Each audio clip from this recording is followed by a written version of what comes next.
Good morning. Hello. This is Thursday, June 25th. This is my daughter, Katerina.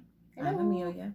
We are doing a short little video for our book study group. If you're interested in joining us, just holler at me.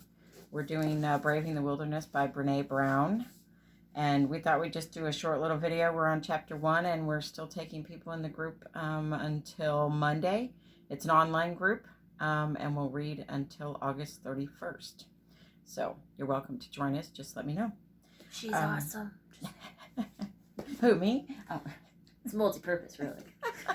We're all awesome.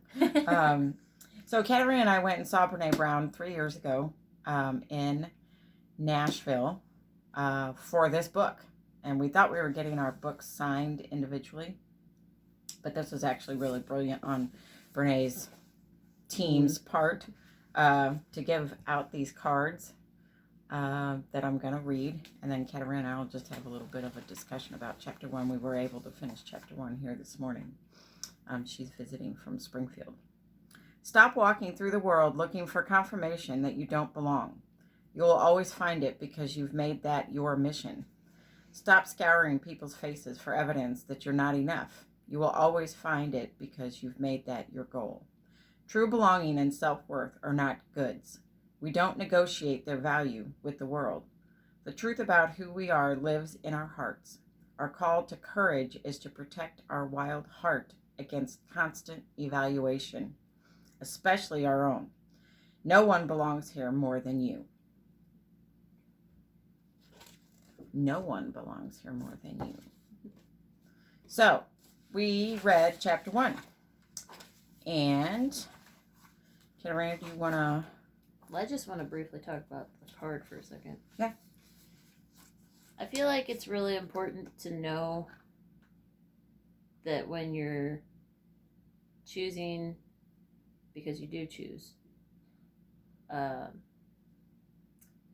people that you're going to have in your life, that they do support you and they do encourage you and support you, celebrate you, all that stuff. Because looking, like when she says looking for confirmation that you don't belong, you will always find it because you've made that your mission.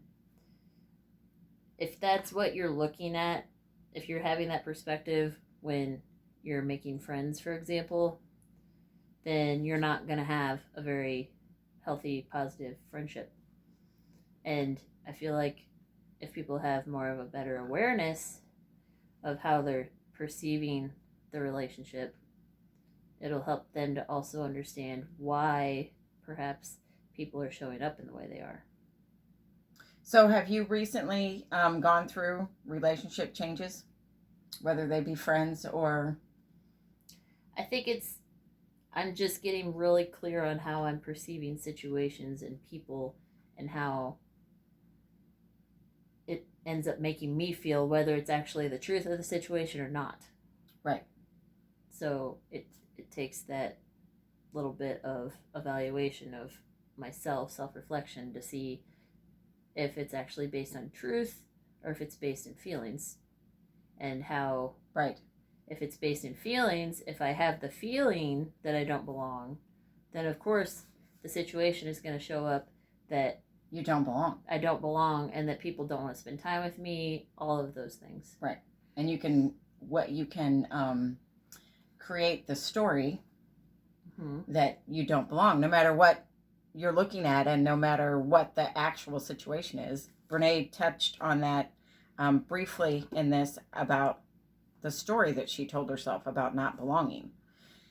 And we all do it. And I've been really doing this deeper dive into who's showing up in my life? How are they showing up in my life? And are they really there to support me? I just had a friend block me on Facebook, and thank goodness Katerina was here for the last couple of days because I needed her guidance to kind of just, she told me, she said, Mom, stop, just let them go. And I wanted to weave the story around why she didn't need to block me. And I wanted to do all this talking around, I wanted to belong. I wanted to belong in that relationship with this woman. And the real thing is exactly what Brene talks about in this first chapter, and that's belonging to herself. And I think that's where I've been in the last 2 years. And I think that's what you're talking about too. And Katerina recently, if I can share about work, she recently left a job after the COVID thing, and they called her back, and she's like, no, I don't want to, I'm not coming back. I think a lot of us are in this place right now, looking at, and that's why I think this book study is so pertinent right now, of belonging. Yes, and thank you, Ruth, for encouraging me to do this book study. Because we need to start with belonging to ourselves first. And what does that look like? What does that look like in reality? Without the story, without all of the stuff that we can weave to make ourselves feel a certain way. What does belonging to ourselves really look like? And also, part of what she talks about in the first chapter is she's talking about how she went through this whole phase where she did anything and everything to basically not feel vulnerable and courageous in her life. And I feel like